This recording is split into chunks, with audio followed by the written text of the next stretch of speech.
Good morning, class. Before we dive into today's mastery, let's look at the board.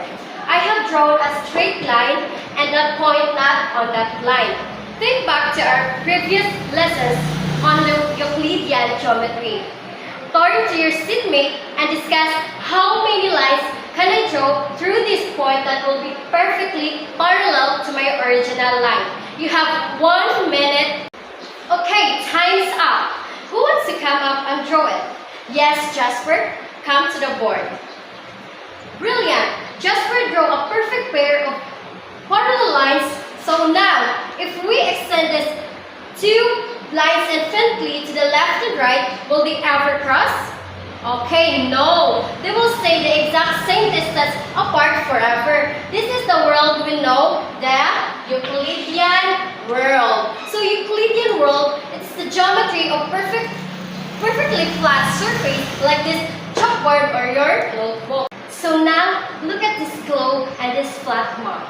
If a pilot wants to fly the shortest path from Manila to San Francisco, look at how it appears on this flat map. It looks like a massive looping curve, but when you trace it with a string on this globe, it's a straight line. So why does the shortest path look like a curve on a flat map, but straight in a globe? Hold that thought. We have here an activity called the path of an ant. To understand this activity, let's look at the world from the perspective of an ant living entirely on the sphere. The ant needs to get from point A to point B in the exact opposite side. If I push this needle straight through the center of the ball from point A to point B, that is physically the shortest distance. But can an ant take the path? No, because the ant cannot burrow through the center. It must live strictly on the surface. So, how does the ant draw a straight line on a curved surface? Let's snap this rubber band around the widest part of the ball. Notice how it naturally forms a perfect circle that splits the ball into the equal halves. This is called a...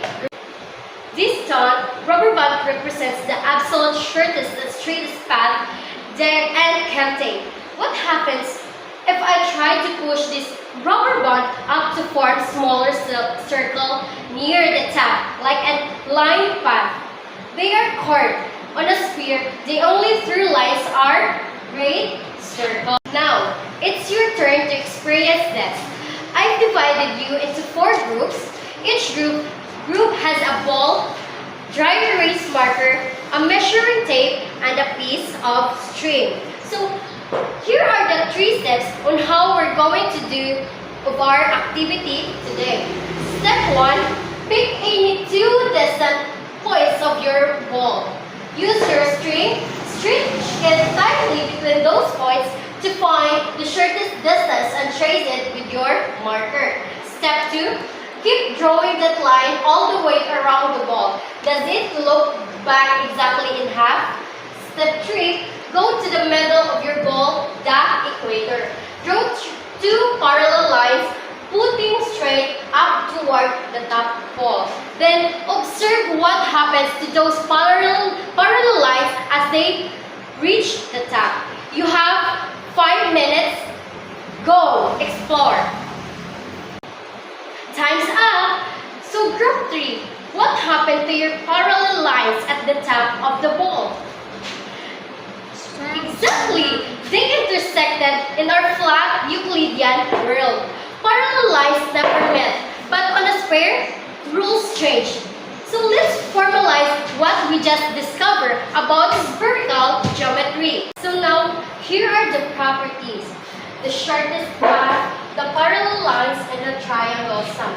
In Euclidean geometry, the shortest path is straight line segment. And the parallel lines is never intersect. And the triangle angle sum of Euclidean geometry is exactly 180 degrees.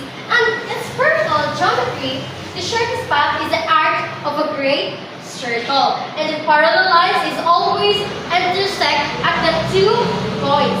And the triangle angle sum of spherical geometry is greater than 180 degrees. So now, we have another activity today called the walking triangle.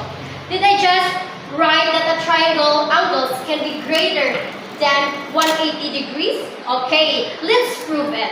In flat space, a triangle with 390 degrees angle is absolutely impossible because it is equals to 270 degrees. But on Earth, it happens naturally. So now, I will call one student to perform this activity. So here are the steps on how it being performed.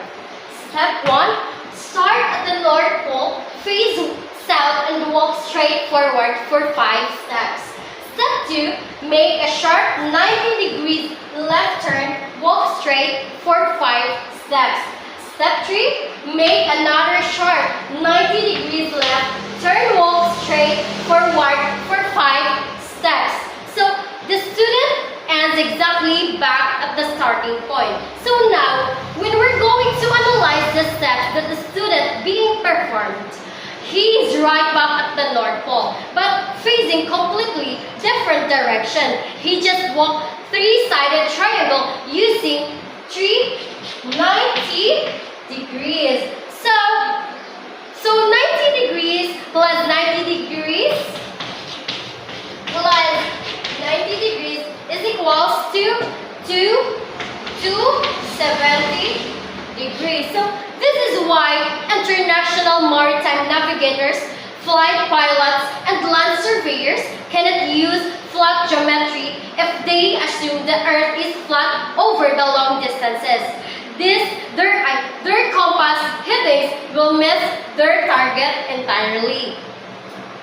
Since you already have an idea of what is I've been discussed earlier, so to close to this session, take out a clean sheet of paper for a quick check for understanding.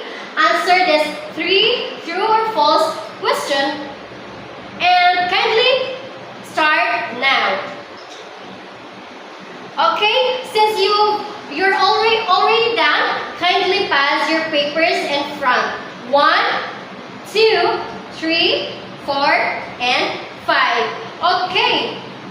For your homework, we are going to push the boundaries even further. We looked at the flat space and outwardly curved space or spheres. So you will going to search hyperbolic geometry, space that is inwardly curved like a saddle or a Pringles potato chip. Copy this following question and fill in the blanks based on your research. And we will discuss it by tomorrow. So now, take a chance to copy this.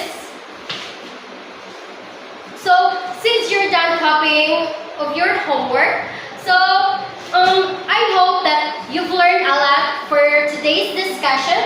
So, see you tomorrow, class. Goodbye and God bless.